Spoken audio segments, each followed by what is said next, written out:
கண்ணியம் மிகுந்த அல்லாஹுவின் அடியார்களே, மோமின்களின் பண்புகள் என்கின்ற தலைப்பில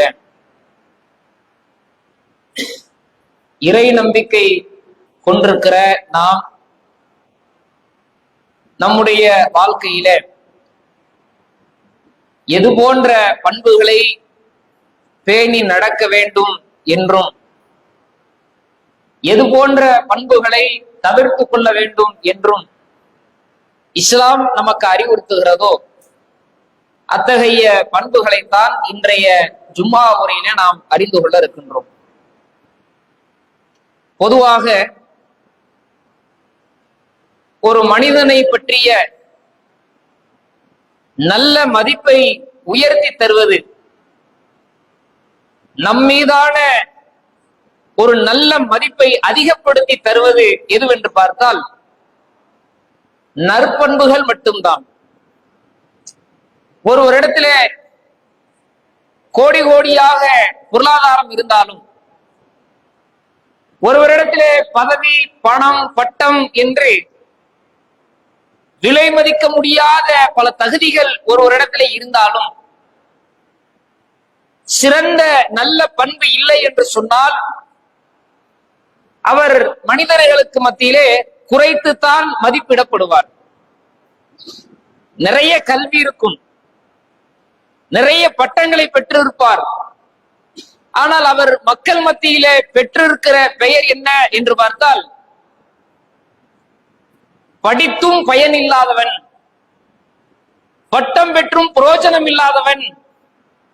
அவருடைய மதிப்பையும் தகுதியையும் அது மக்கள் மத்தியிலே குறைத்துத்தான் காட்டும்.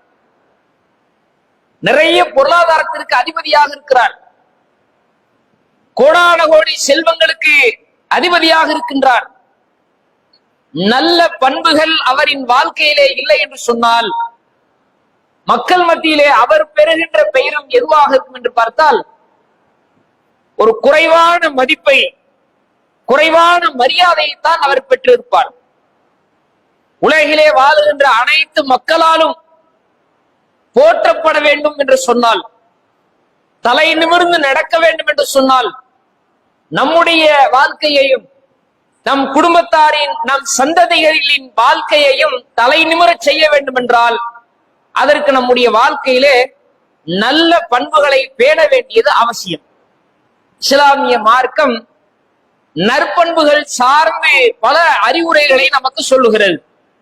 திருமறை குர்ஆனை எடுத்துக்கொண்டாலும் சரி, நபிகள் நாயகம் ஸல்லல்லாஹு அலைஹி வஸல்லம் அவருடைய வாழ்க்கை நடைமுறைகளை, வரலாற்றுகளை நாம் எடுத்துக்கொண்டாலும் சரி, இஸ்லாம் இதன் வழியாக நமக்கு அதிகம் அறிவுறுத்துவது என்ன தெரியுமா? நல்ல பண்புகளைத்தான் திரும்ப திரும்ப திரும்ப நமக்கு வலியுறுத்தி கொண்டே இருக்கிறது. எந்த அளவிற்கு என்றால், குர்ஆனிலே நீங்கள் பாருங்கள், அல்லாஹ் எந்த அளவிற்கு நல்ல பண்புகளை சொல்லித் தருகிறான் என்பதை குர்ஆனிலே நீங்கள் எடுத்து பாருங்கள். இறைவனிடத்திலே கேட்கிறோம், அல்லாஹ்விடத்திலே பிரார்த்திக்கிறோம். நம்முடைய தேவைகளை படைத்த இறைவன் தான் அதை நிறைவேற்றக்கூடியவன்.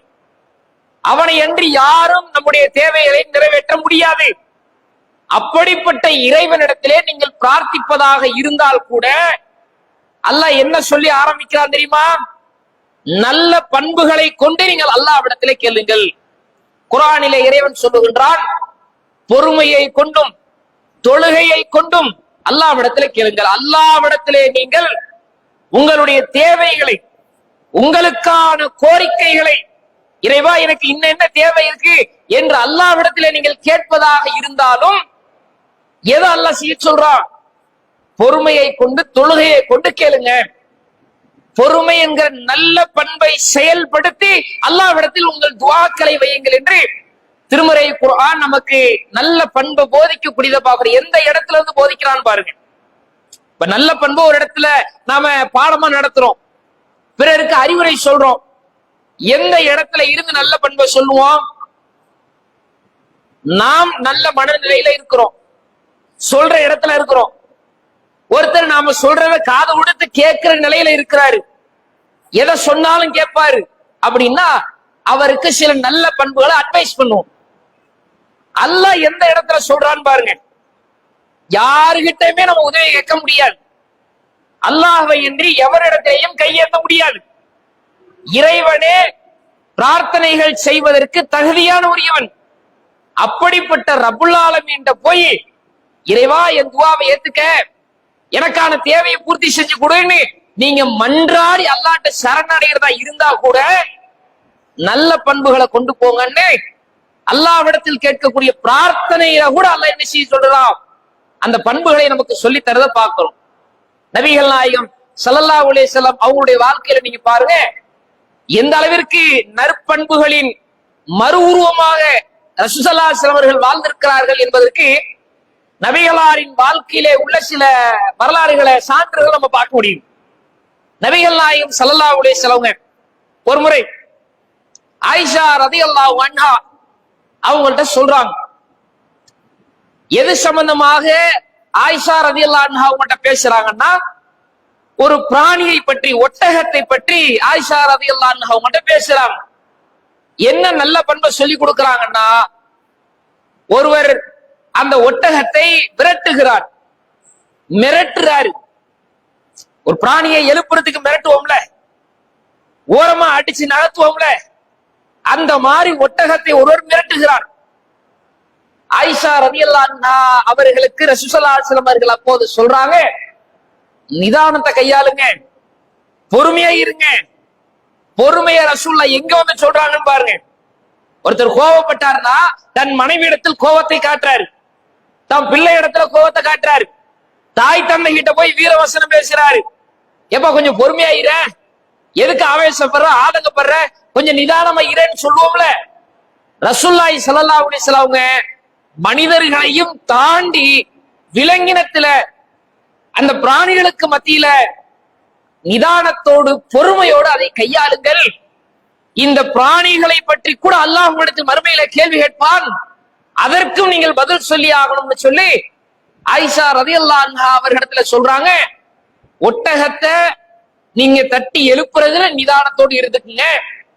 அப்ப நபிகள் நாயகம் ஸல்லல்லாஹு அலைஹி வஸல்லம் அவங்க வாழ்க்கையில மனிதர்களிடத்திலையும் சரி, பிராணிகளிடத்திலையும் சரி, தன்னுடைய அந்த வாழ்க்கையை எப்படி வெளிப்படுத்துறாங்கன்னா, நல்ல பண்புகளின் மறு உருவமாக, நல்ல பண்புகளின் கூடாரமாக ரசூலுல்லாஹி ஸல்லல்லாஹு அலைஹி வஸல்லம் அவர்கள் வாழ்க்கை இருந்திருக்கிறத பார்க்கிறோம். இது மட்டுமல்ல, நபிகளாரின் வாழ்க்கை முழுக்க நீங்க எடுத்து பாருங்க, எத்தனை பக்கங்களை ரசூலுல்லாஹ் வாழ்க்கையில புரட்டினாலும் சரி, நல்ல பண்புகள் என்பது அவங்க வாழ்க்கையில் கண்டிப்பாக இடம்பெற்றிருக்கும், பக்கத்திற்கு பக்கம் எழுதப்பட்டிருக்கும். இன்னொரு நிகழ்வை பாருங்க. நபிகள் நாயகம் ஸல்லல்லாஹு அலைஹி வஸல்லம் அவர்கள் ஒரு முறை ஒரு எதிரி ஒருத்தர் வர்றாரு. அவரு அன்றைய காலகட்டத்திலே மக்கள் மத்தியில் இந்த மாந்திரீகத்தை நான் சரி செய்யக்கூடிய ஆற்றல் உடையவன், யாருக்கு மனநோய் ஏற்பட்டிருக்கிறதோ, பைத்தியம் பிடித்திருக்கிறதோ, சூனிய பாதிப்பு உண்டாகி இருக்கிறதோ, அதை நான் சரிபடுத்துவேன் அப்படிங்கிற அந்த மாந்திரீக போன்ற வேலைகள்ல இருக்கிற ஒரு மனிதர் அவர் வர்றாரு.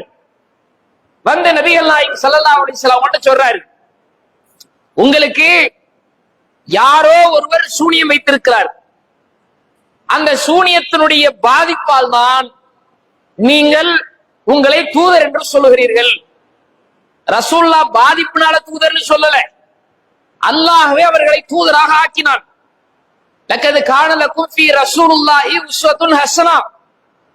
இந்த இறை தூதர் ரசூலுல்லாஹ் இடத்துல அல்லாஹ்வையும் மறுமையையும் நம்பிக்கை கொண்ட மக்களுக்கு அழகான முன்மாதிரி இருக்கிறது என்று சொன்னானே, வஹியை அருளினானே, இறை தூதரில் இறுதி தூதராக, தூதரின் முத்திரை பெற்றவராக ஆக்கினானே, அத்தகைய தூதரை பார்த்து அந்த மனிதர் சொன்னார், ஒரு சூனியத்தின் பாதிப்பினால்தான் உங்களை நீங்க தூதர்னு சொல்றீங்க. நான் இறைவனிடத்திலே பேசினேன், இறைவனிடமிருந்து எனக்கு வேத வரிகள் வருகிறது, நான் இறைவனின் தூதர் தான், நான் சொல்வது இறை வார்த்தை தான், இதை நம்புங்கள். ரசூலுல்லாஹ் சொல்ற எல்லாத்தையுமே ஒரு வார்த்தையில அடக்கிட்டாரு, யாரோ ஒருவன் செஞ்ச சூனியத்தினால்தான் நீங்க இப்படி பேசுறீங்கன்ட்டாரு. உங்களுக்கு ஏற்பட்டிருக்கிற பாதிப்பை நான் சரி செய்வேன் அப்படிங்கிறாரு. அப்ப நபிகள் நாயகம் ஸல்லல்லாஹு அலைஹி வஸல்லம் அவரை உட்கார வச்சு அவரிடத்துல சில வார்த்தைகளை சொல்றாங்க. நபிகளார் கையாண்ட அந்த விதத்தை பாருங்கள். நம்மள ஒருத்தவ மனநோயாளிங்கிறான், மூளை குழம்பியவன்கிறான், ஏராளமான விமர்சனங்கள் பண்றான், ஏகப்பட்ட குற்றச்சாட்டுகளை வைக்கின்றான். அதை நம்மளால சகிச்சுக்க முடியுதா? ஏத்துக்க முடியுதா? சரி, அல்லாஹ் உனக்கு கொடுத்த அறிவு அவ்வளவுதான் அப்படின்னு அதை கடந்து போக முடியுதான்னு பார்த்தா நம்மளால கடந்து போக முடியல. 1000 தான் இருந்தாலும் என்ன இப்படி பேசலாம் அப்படின்னு ஆதங்கப்படுறோம்ல. ஆதங்கப்படுவதற்கு பல மடங்கு தகுதியான நபிகள் நாயகம் ஸல்லல்லாஹு அலைஹி வஸல்லம் அந்த மனிதனை கூப்பிட்டு உட்கார வச்சு சில வார்த்தைகளை சொன்னாங்க. என்ன சொன்னாங்க தெரியுமா? எப்பா, நான் இன்னும் சூனியத்தினால பாதிக்கப்படல, நான் உண்மையிலேயே அல்லாஹ்வின் தூதர் தான் அப்படின்னு நிரூபிக்கிறதுக்கு தான் வாழ்க்கையில ரசூலுல்லாஹி ஸல்லல்லாஹு அலைஹி வஸல்லம் தான் செஞ்ச பணிகளை எடுத்து சொல்லல. நான் உண்மையானவன், நான் யோக்கியன், நான் சிறந்தவன், நியாயவான் அப்படின்னு தன்னுடைய புகழை தானே உயர்த்தி ரசூலுல்லாஹ் பேசல. இந்த சப்ஜெக்டை விட்டுட்டாங்க. என்ன சொல்லிக்க, நான் உனக்கு சில அறிவுரைகளை சொல்லுகிறேன் அப்படின்னு ரசூலுல்லாஹ் அங்க ஏகத்துவ கலிமாவை இஸ்லாத்தினுடைய சில அடிப்படைகளை அங்க முழங்குறாங்க.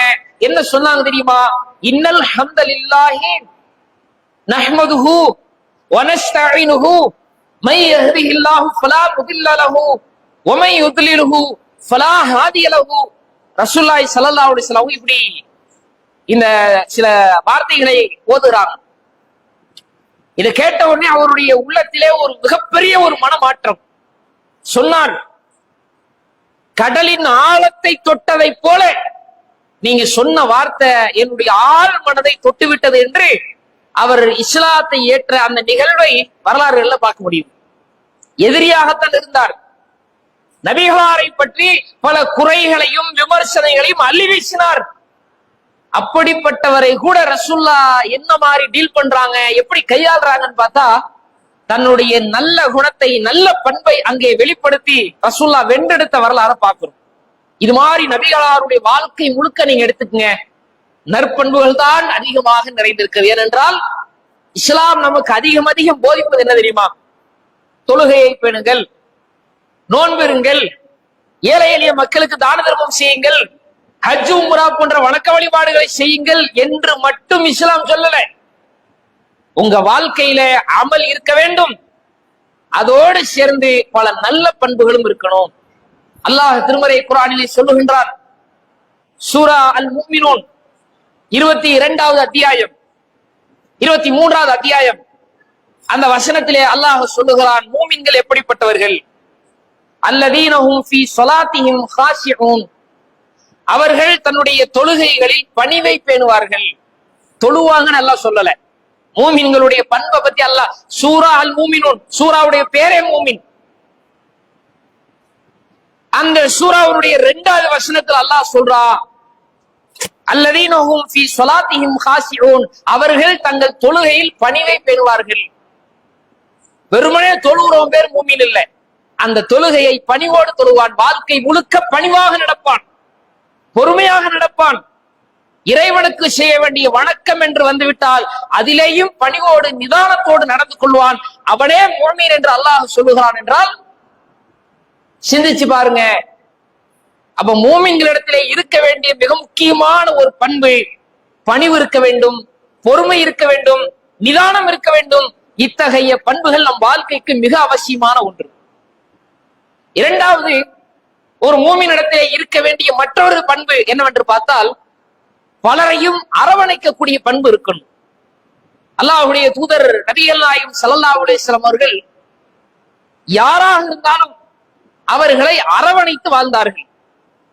எதிரியா இருக்கட்டும், எதிரியா இருந்து நண்பனா மாறட்டும், அல்ல உறவினரா இருக்கட்டும், பிற மதத்தை சார்ந்தவர்களா இருக்கட்டும், எல்லாரிடத்திலையும் ரசூலுல்லாஹி ஸல்லல்லாஹு அலைஹி வஸல்லம் அவர்கள் அன்பையும் அரவணைப்பையும் வெளிப்படுத்தினார்கள்.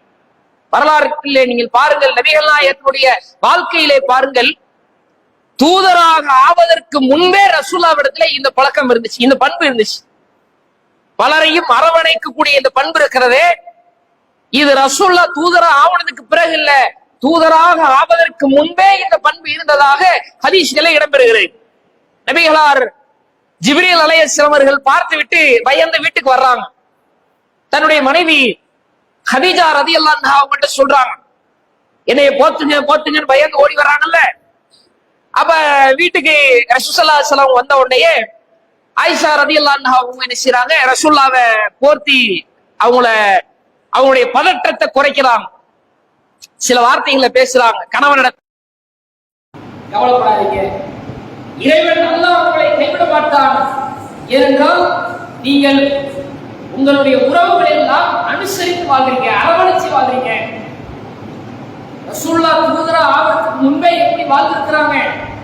தன்னுடைய குடும்பம், தன் உறவு, தன் சொந்த பந்தம், தன்னுடைய உற்றார் ஊர்கார மக்கள் எல்லாரையும் ரசூலுல்லாஹ் அரவணைத்து வாழ்ந்தார்கள்.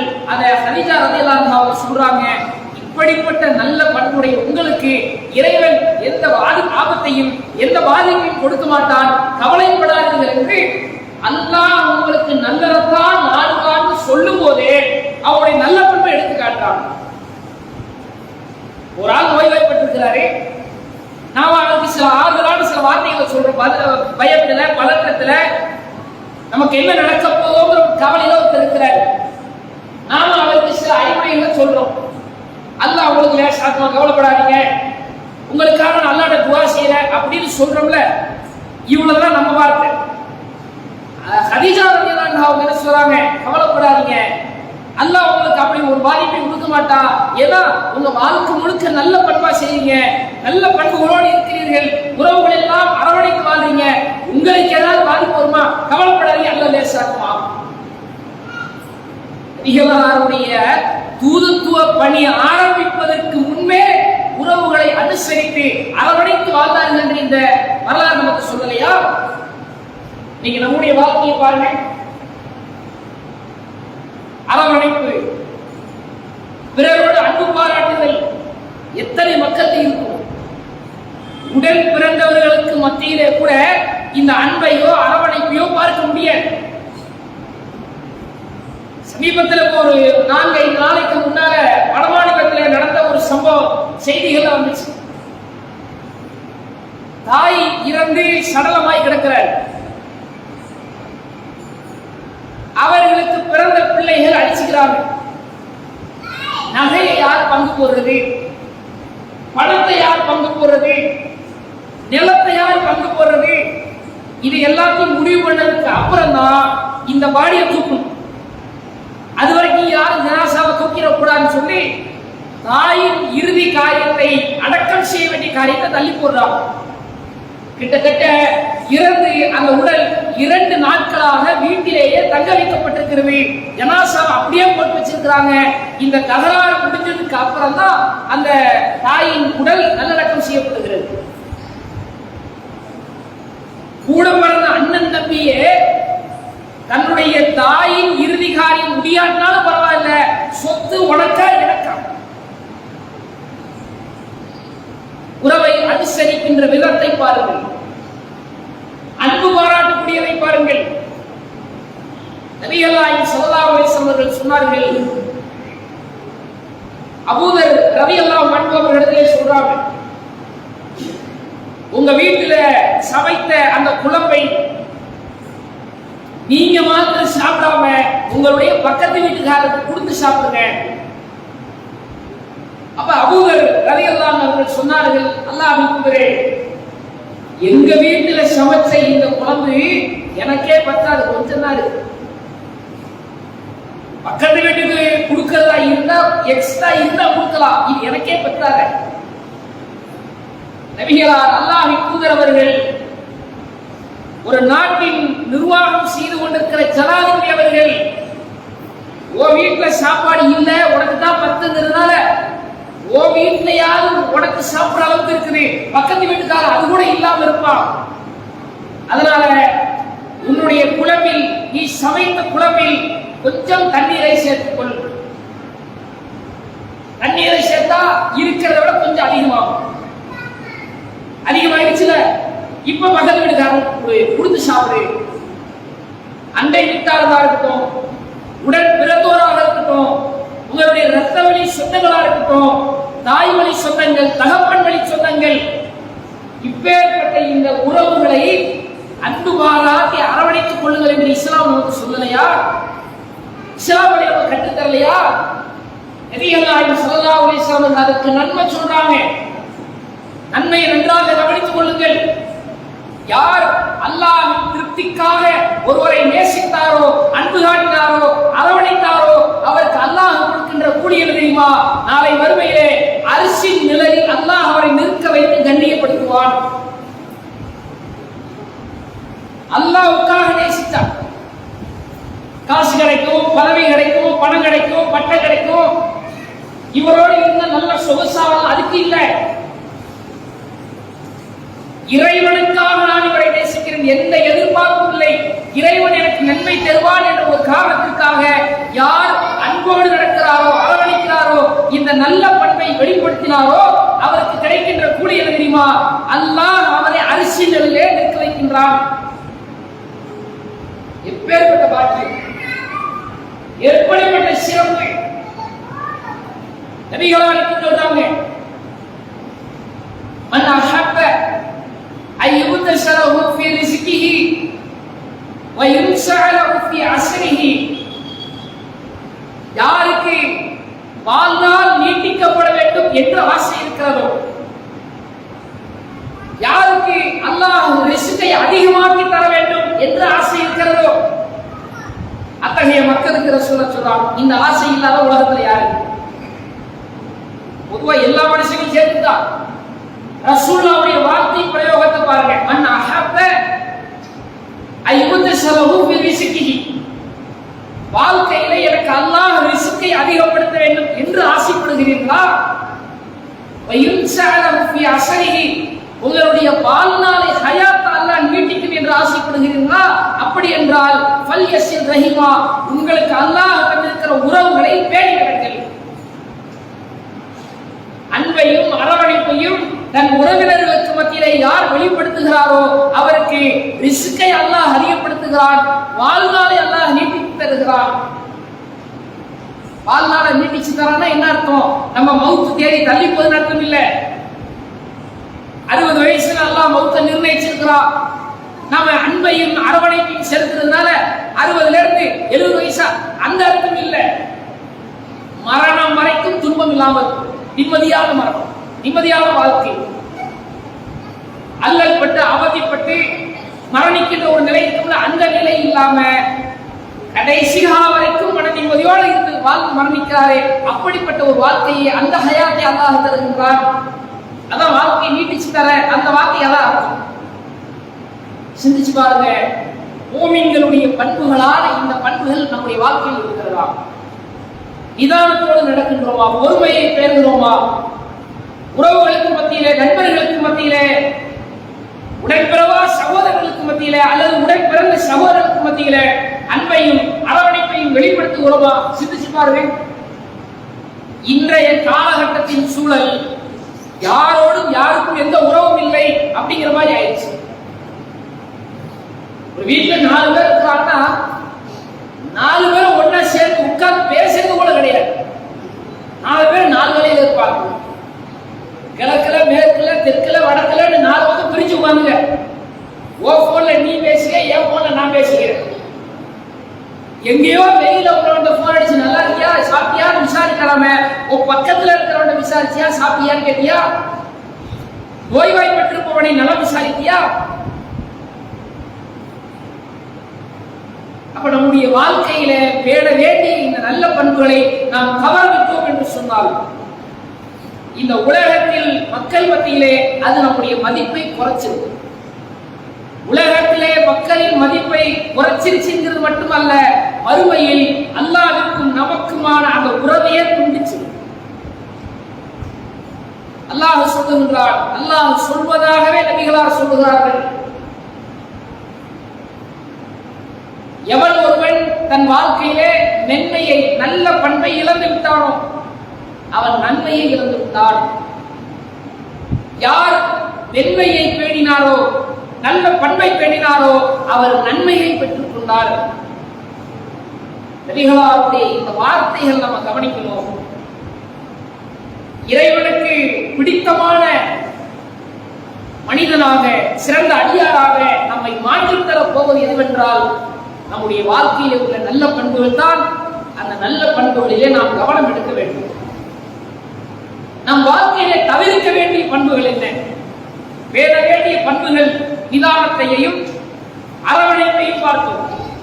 தவிர்க்க வேண்டிய பண்புகள் என்ன? ரெண்டையும் பார்க்கணும்ல. சம்பாதிப்பதற்கான வழியை தேடுறோம், லாபம் பெற வழி என்னன்னு. ஒரு வியாபாரி அல்ல ஒரு தொழில்துறையில் உள்ளவர் எப்படி போனால் லாபத்தை அடையலாம் என்று மட்டும் சிந்திக்க கூடாது.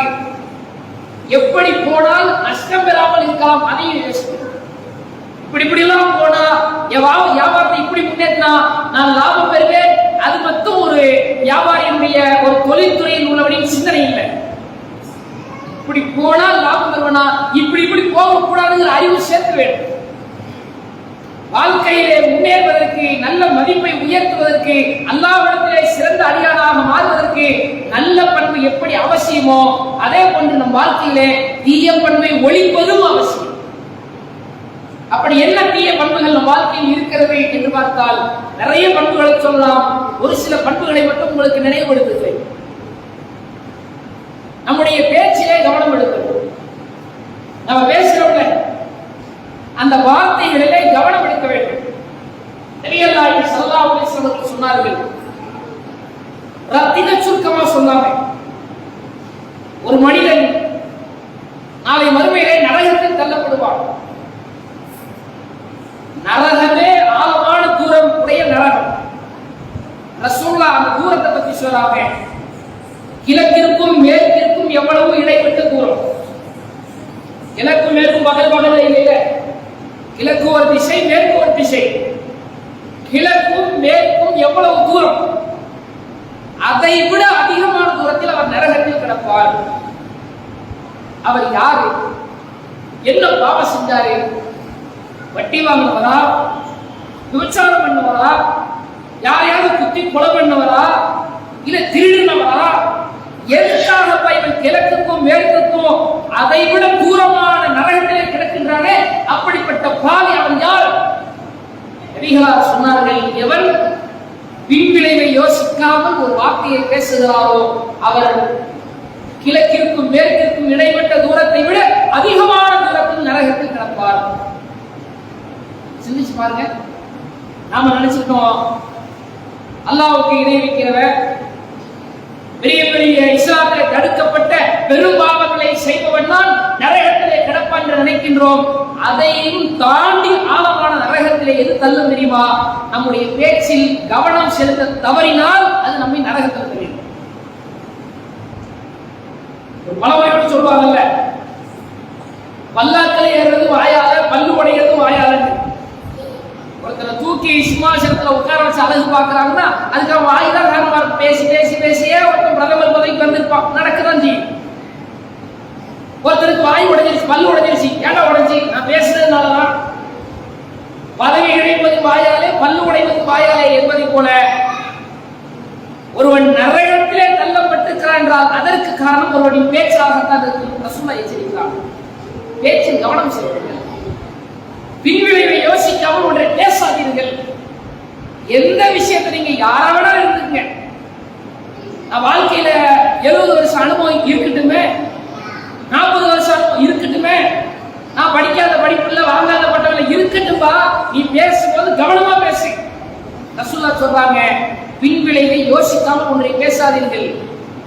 அப்படி யோசிச்சுதான் பேசுறோமா? ஒரு கோபம்னு வரும்போது வாயில வரதையில சகட்டு கட்டி காட்டிச்சு தள்ளிடுவோமே. நான் பிள்ளைய பார்த்து ஒருத்தர் திட்டாரு. பெரும்பாலும் இந்த பேச்சு யாருக்கிட்ட இருக்குமா? பெண்கள் தான்.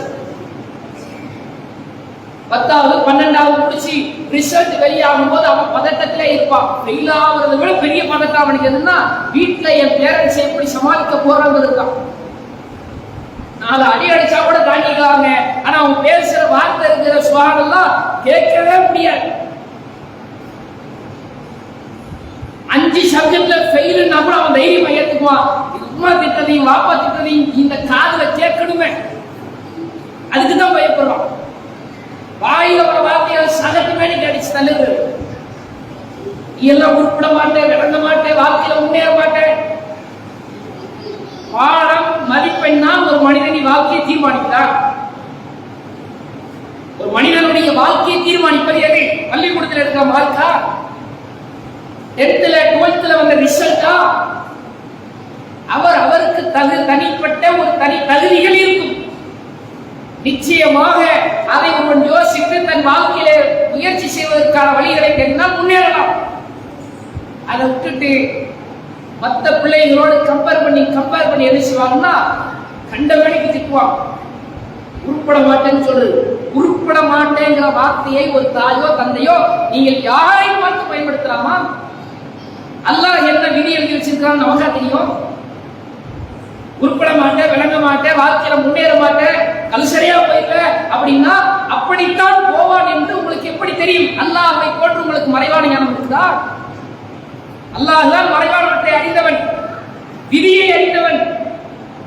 அந்த மாதிரி விதியையோ மறைவானதையோ அறிந்திருக்கின்றோம். நாம வார்த்தையை கவனம் செலுத்தாமல் இப்படி பேசுகின்றது இஸ்லாம் சொல்லுகிறது. அது தீய பண்பு, தீய பழக்கம், அதை தவிர்த்து விடுங்கள் இஸ்லாம் எச்சரிக்கிறது.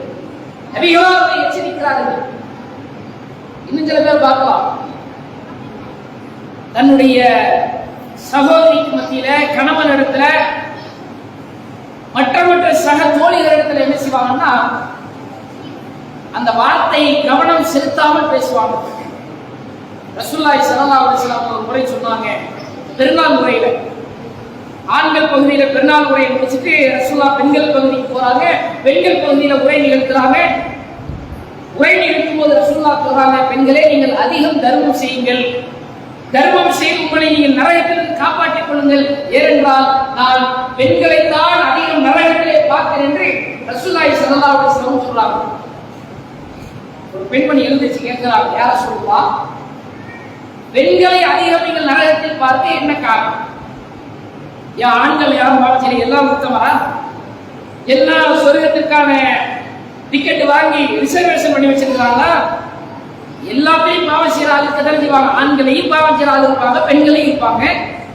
பெண்களை அதிகம் நரகத்தில் பார்த்தீங்க ஏன்? ரசூலுல்லாஹ் இடத்துல கேட்கிறாங்க. அப்ப நபிகளார் சொன்னார்கள், ஏனென்றால் நீங்கள் தான் அதிகமாக சாபம் விடுறீங்க.